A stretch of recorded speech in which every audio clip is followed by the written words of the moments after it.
So something happened the other day. We came up here to the shop, worked on the car a little bit, figured out our trigger issue. Still kicks back on crank ups. You'll see here, actually the battery is totally dead. Oh, that sucks. Well, fuck. Terminal was just a little loose. All right, so went to pull it out of the shop the day after we worked on it last week, and something interesting happened. Let's see if it's gonna keep doing it. So there's reverse. And we don't have any reverse. And if I put it in neutral, watch what it does. It starts moving forward. And so we have no reverse. So that's where we're at now. And so some decisions were made. What's up, everybody? It's your boy Steve here, and Matt, that's my name. what's up, everyone? It's your boy Steve, and we got Matt here as usual, and we are in the house today dealing with some issues on our Lexus. So as you saw a minute ago, car does not move backwards anymore. Neutral moves forward. We don't know what's going on. Frankly, we don't give a shit anymore. Okay, we're done with it. We're not using this transmission. Here's the plan. So this beautiful piece of machined metal right here is an adapter plate that's going to connect that Turbo 400 transmission to the 2J in the Lexus. So that's the new plan. Not quite that simply. Not quite. There's going to be some more that needs to go in it. We're going to be chopping off bell housings and doing all sorts of stuff to it. But this is a key component right here. Yep, and we had to order a bell housing for an A340E transmission that's used on the Supras. And give us a little more clearance. So clearance issues. The bell housing that's on the Lexus right now is not going to work. We have to use an A340 bell, and with that adapter we'll be able to bolt that bell right onto the Turbo 400 after, of course, we chop off the entire bell housing. So that's going to be a whole ordeal all on its own. So tonight, what are we doing to the Lexus? Tonight we're pulling the torque converter out of the Lexus. We're going to take it up to the guys at PTC because they are going to be using the back half of the torque converter that's in the car now to create a custom torque converter for us to run between the Turbo 400 and the 2J. These guys have hooked us up so many times. They've always done an excellent job. So we're just going to send it off to them. We know they're going to take care of us there, and we're going to do our part getting the training ready. And hopefully in a couple of weeks, we'll have this bitch ready to run. So in a previous video, you'll see that I picked up a Turbo 400 that was a built Turbo 400 that was used in a Grand National that was running in the fives and the 8th mile. So we're talking 1,000 horsepower car. They ended up going a different direction with their trans, and so we had this kind of old wore out tired transmission that we picked up.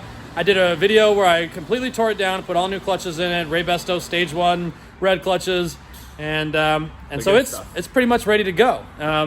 So we're having the custom torque converter made next week, and then the only other thing we really need besides that is a custom drive shaft, and then we'll be able to get in there, and then we'll just need a shifter and a dipstick tube and just little stuff like that. So she's coming together. The ball's rolling. We're almost there. The car runs. We're not dealing with this bullshit electronic transmission anymore. Yeah, honestly, you can't. It's going to eliminate a bunch of existing issues that we're having a hell of a time figuring out. And no one claims that they're making very much power with the A650 anyway. It's just a turd transmission. Yeah. I mean, honestly, we were just kind of planning on having it in there until we found a better plan. And we found a better plan before we ever raced with it. So this is what's gonna happen now. And kind of the main thing that brought us to this conclusion is that the Z's transmission is working okay at the moment. It seems like we got a good rebuild on this one. It's working good. T3 is happy. I think it's gonna hold together. If nothing else, we'll have to swap out clutch packs in and now and then. But as of right now, it's holding the power. But that brings me to our next topic, which is an explanation of why we have both the sex machines here right now. Look at this. This is a rare sighting. Sorry, the toolbox is great full cluttering up the view. Rare sighting of both race cars at the same time. And the reason the Z is here, okay, the Z is, we could take the Z to the track tonight and easily run some 11.4s, 11.5s, no problem. But we're here. And the reason is Texas Motorplex is doing quarter-mile testing for the next 3 weeks. We're gonna skip tonight because we have to talk about our intercooler. So our turbo guy, Robert, has been kind of working with us all along the way, helping us figure out how to make this thing run as best. And he does not believe we are getting the maximum potential out of our turbo. And the main thing that he's concerned about is this intercooler. He's hated it since the moment he laid eyes on it. Ever since we met him, he's like, this intercooler has to go. It's not efficient. It's a dual pass. So just kind of visualize this. All of the air that comes out of the turbo and goes into this pipe here has to go all the way to that end of the intercooler. and then all the way back to this pipe. So it effectively goes through the intercooler 2 times. So that's like 4 or 5 feet of just intercooler. Yeah. So what we want to do is make it into a single pass intercooler, which we could have just bought if we wanted to spend $100 something bucks on another Chinese one. But instead, it's just a cheap Chinese piece. I'm not all that worried about its well-being, and we have a TIG welder, and I just so happen to a little bit of know-how too. Yeah. A little bit, a slight bit of know-how. And I just so happen to have some aluminum sheet metal and a bunch of this extra piping that we had left over even after doing the Lexus and couplers and stuff. So what I'm going to try to do tonight is combine these 2 tanks to be 1 tank. On this end of the intercooler, we're gonna have 1 pipe going into this end, and then I'm going to weld an outlet on that end. I gotta find a way to make that all work, and it all has to fit. Now we have space constraints here. The hinge of this hood, as you can see, see, is already making contact with that pipe. And then down here, we got quite a bit of space up under the bottom here, but you'll see going up, we have this bar that goes with the bumper, and that kind of limits our space a little bit too. And then on this end, we're like all the way almost up against that bar. So it's pretty well filling in the space, but we're gonna figure something out. I'm gonna make it happen tonight. It has to be done tonight because next weekend we're going quarter mile racing. And if we can, Robert thinks that we're probably trapping, 4 or 5 pounds of boost in this pipe that comes from the turbo because it's just getting clogged up in the intercooler and it's not making it to the intake. So even though our map sensor is measuring only like 18 PSI, he believes that if we were to move our input to this pipe, it'd be measuring much more like 20, 22, right, something like that. So we're gonna test that there at the very least. Another thought is maybe our tiny little stock throttle body is choking things up. But yeah, we've looked into replacing this throttle body before, and there's some options out there. There's some options out there. I went junkyard hunting for a full probably 6 hours and was not able to locate anything we were looking for. So we might just have to suck it up and actually pay full price for one. Right. Well, we'll come to that later. Right now, we're gonna try this first and see if it pays dividends. And if it does, it does. And either way, it's gonna help. So I'm gonna work on the intercooler. Matt's gonna be pulling the trans out of the Lexus, baby. Let's get to work. By the way, it's like 104 degrees out here. Woo! And we've been working for 9 hours. We worked 9 hours a day out here with masks on all day. And luckily, after hours, we get to take them off. Thank God. So we got a little bit of breeze. It's gonna be hot as hell. But let's get to it, baby. The thing that I bet most of you did not know is, first of all, our intercooler is super rigidly mounted. I mean, this thing is sturdy as a rock. In fact, we've joked about that being like the most effective piece of safety equipment we have on this car because it is so sturdy. Well, the way we mounted this thing, we did this in the storage unit when we had very limited tools. You'll see pop rivets up here. I didn't have the riv nut tool. And these actually are the little stakes that hold in the trim, the metal trim that goes around a garden, like just the little metal border that you put around your garden. These are the stakes that stake down into the ground. And you see we painted them and made them work okay, and they've worked really well. But we'll probably be changing all that up. I did bring some material here tonight also, somewhere around here. That's just some aluminum strips, and we got the riv nut tool. So if we need to tidy that up or totally change up our mounting process, then we certainly are equipped to do so. So the intercooler is off. So now we need to talk about how we can modify this. So we really don't have any room to make it any wider. Okay, so I can't exactly just put an outlet sticking off the side here. And maybe I can, but I feel like the routing's gonna get in the way. Yeah, I don't think we're gonna be able to route piping to it. And my thought was, if we make this 1 tank, all the air goes through this whole huge intercooler, and then I was gonna just make it do a U-turn and then have just a pipe running parallel to it that returns it. I'd really like to keep the core the same size. So my thinking is that if we have a big pipe coming out underneath this, it's gonna add more area for the boost to travel, which is kind of defeating the purpose of... I disagree. I think the restriction comes from the fins. Okay. So air just blowing through a wide open pipe really shouldn't be a restriction. Okay. But air blowing through this honeycomb channels, is what creates the restriction, is having to force through those little channels. And plus, the air would all be going one direction, and it would have this whole thing to get through. So like, instead of just being stuck with half of this intercooler twice, it would have double the mass, double the area to push through, I just have to find a way to make it work because we are pretty tight for space. I'm gonna kind of set it in the car and just kind of see how it looks, and we'll come up with something. All right, so right now the intercooler is just sitting in there basically on top of the little air dam down here. And honestly, that's way lower than it's ever been before. And I like that because we're gonna get way more airflow that way. I agree. But if you look under the hood, this top port will be easy to line up with this bottom hose right here, that black hose down there. That is just gonna be like a straight turn in. And then this one is almost perfectly gonna line up parallel on top. So I can do exactly what I planned, where I just box in the bottom one. The lower black hose will go into that port right here, into this. It'll go through the intercooler, and then I will have a pipe come out of here, turn up over, and run a straight pipe to here that will then connect to this top pipe. And so really, it won't take very much changing of the piping at all. Question. Yeah. How are we gonna secure it? Oh, dude, I got material to add brackets.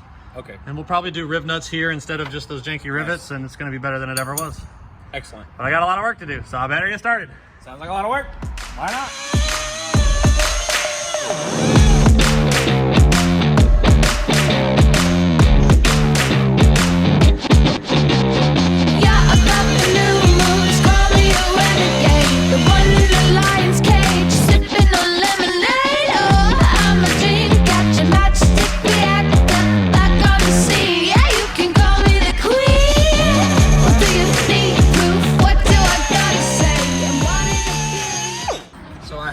Cut open the tanks at the end like so, and then I cut out these pieces out of the sheet aluminum that I got, and so you'll see that they're going to fit about like that. I'm just going to weld them in around the corners. I got to grind this corner down a little bit just to make it kind of fit perfect, but you can see it's pretty freaking close.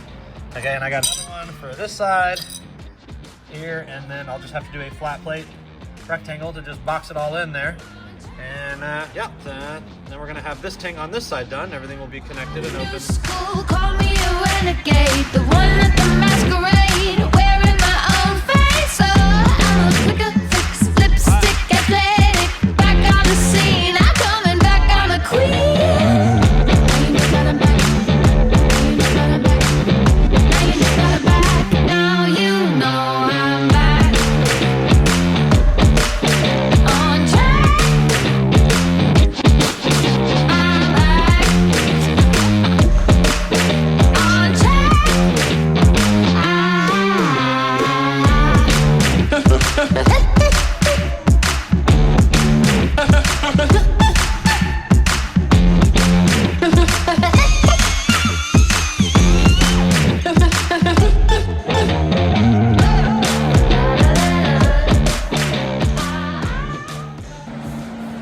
Alright, so we got the first little pie cut welded in. Looks okay. The gap was a little big in this corner over here, so I got a little sloppy, but everything before that looks alright. Little blobby blobby. Not bad. I'll take it. And so now we just need to weld in another one right here, and then we'll just do a rectangle right here in this opening. And then the tank on this side will be complete. Then we just need to figure out how to put an outlet going up on this side. But really made it pretty easy work out of that. So Matt's coming along with the transmission. Almost out. 2 more bolts. A couple more bell housing bolts. Already got everything else There's one removed. big connector that I couldn't get unplugged, but What'd you do? Punch it? no, I'm going to deal with it before we drop it. You try spitting on it? I tried hitting it. I tried yelling at it. Nothing's working. So the drive shaft here, we are going to be using, we're gonna need this little flange guy right here that goes to the diff. So I guess what we'll do is once we have our bell housing, we'll have everything we need to mount the transmission into the car. And by using the Supra bell housing, we should be able to fit everything without having to hammer out the tunnel. I'm not totally sure about that. We'll see. But at least on the Mark IV Supra chassis, this kit that we have enables you to run the Turbo 400 without modifying the tunnel. So we'll see if that proves to be true on this chassis. But the bell off of the A340E is much smaller than the one off the Turbo 400. So it's definitely going to be a lot easier that way. So we will need that flange on the drive shaft to go to our diff, because we will be using this diff for the time being. And we will need to get a yoke for a Turbo 400. And hopefully the the drive shaft shop will take care of sourcing that for us. And then I guess they're just gonna make a big one-piece drive shaft. I don't know that I'm sure we won't be keeping the two-piece. I mean, that just would just be foolish, I think. But we'll see what they say about that. But once we get the bell housing and the adapter plate, we can bolt everything in there for mock-up purposes, measure the distance from the tail shaft to our flange at the diff, and then have a drive shaft made. All right, so we got Ooh, baby. this tank all connected up. Turned out okay. If you remember, there used to be 2 ports there. That used to be 2, and now it is 1. Now it is one. That turned out pretty good. So now we're just gonna kind of set her in there and see What the next fitment is. All right, so we got something like that there. Yep. That's good. And the hopes is to get this lower pipe on Attached this. right there. Yep. Yeah, I think if we move the intercooler up a little bit, I don't think we'll have any trouble making that happen. Yeah. So the next stage here, we definitely can't put the intercooler any lower than that, because if you look from up here, well, we just got a pretty little intercooler money shot right there. Yeah. She's gonna get a lot of air there. A love skirt shot. So the most important thing to see here is that we have lots of space around here on this corner. And so what we need to do is run something out of here, and unfortunately it looks like I'm probably gonna have to do pie cuts to get that turned. It's just kind of a pain in the ass. But then it sucks that I don't have more straights too. It's too bad Summit hasn't built a store out here yet. No, dude. I wish we had more straight intercooler pipes. Ooh, wow. It's gonna make it a bummer. It's We're gonna gonna make it have a to chop challenge. and put a bunch together. Basically, is our only option. So I think I'm gonna have you cleaning off the painted edges here on both of these, get them nice and clean, so we can weld them up real quick, and then we'll probably have to do it some more on those pipes right over there. Okay. And I'll work on putting a hole here and having just something come out. Yeah. At this point. Yep. At this juncture. So we're gonna just come out here, run it Straight right along across. here, and it's gonna go into that pipe. Okay. And that's how she gonna be. I like it. Let's get to work, baby. We got a lot to do. Yep. Alright, so we want this like that. Yeah, I got the new moves, call me a renegade. The one in the lion's cage, sipping on lemonade. Oh, I'm a dream catcher, matchstick reactor, back on the scene. Yeah, you can call me the queen. What do you need proof? What do I gotta say? I'm one in a billion, I'm killing the game. Oh, a heart attack, that's so sticking back, dying back on the scene. I'm coming back, I'm the queen. All right, so here is the finished product. One tank on this side, one inlet or outlet. I'm not sure how that's gonna go yet. And then we relocated this guy up top. And I probably did way more welding than I had to, but now we're gonna do a quick leak check. I got this hole plugged off. Matt, will you hold the camera and watch? I'm gonna just kind of give it a quick spritz on all the welds. And I'll probably have you just continue to kind of spritz it. Yep. While I put my mouth on it and blow. Ooh, baby.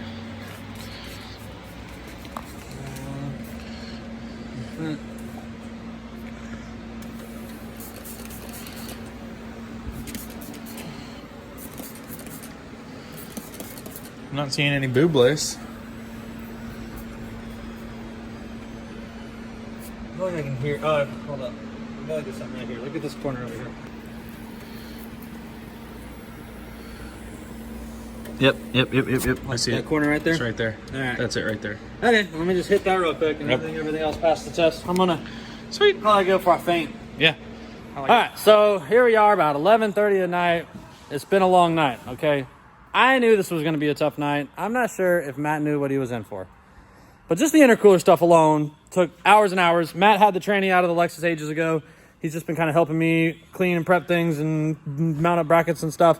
Turned out pretty good. Turned out pretty good. I'm not totally happy with the elbow we had to use here, but man, honestly, everything was just taking way too long, and we're racing next weekend. So If we need to pie cut it later, we can pie cut it later. yeah, You know? this is version 1.0. Let's see if we get substantial gains from this, and if we do, then we'll go through and tidy it up. If it doesn't do shit for us, then we'll just probably leave it shitty for the time being. But let me give you a quick walk around. So, just in case you guys forgot, before tonight, the charge pipe went in to where, Hold on. Both pipes went Yeah, on that both side pipes right went in down here. This is the top, actually, entrance from the intercooler. There used to be another one on the bottom that the charge pipe went down to, but now there. So it loops all the way over to the other comes side. out the top on this side on this tank, goes in the side over there, and we were able to lower the intercooler probably like 5 inches. Pretty substantially, yeah. So we are using all that air dam area, getting full exposure. Finally, which And- we definitely were not doing before. And now that we're only going through this humongous intercooler one time, it's honestly a pretty oversized intercooler for what we're doing. So we should be having lots of good airflow. We should be getting lots of good cooling. And here's the best part. The hood still shuts. Perfect. And it only touches a little bit. Just a little bit. But that's going to do it for tonight. Yeah. It's late. We're tired. Torque converter is going to PTC this week so they can start fabbing up our custom torque converter. We're going to continue kind of collecting parts, shifter, start sending some emails out to the drive shaft shop and try to get us poised for that. And hopefully we get a pretty good deal from them. I don't even know. I think the torque converter is going to cost us somewhere around $600. So that's a big expense. And then we had the adapter plate, we had to buy the bell housing, and luckily we already have the transmission. Otherwise, none of this would even make sense. But this is going to be one mean car when we're done. And hopefully, It's gonna be so nasty. the transmission It's gonna be hopefully is just awesome. going to be one and done. We'll never have to look back, and it's going to freaking rip like a son of a bitch. And then we can focus our energy on improving other things and get out of the transmission drama that we've had with this thing. So here's hoping. Transmissions since we started racing, just over and over. Over and over. But that's going to do it for this week. As usual, thanks for watching, and like and subscribe, and we'll see you next week.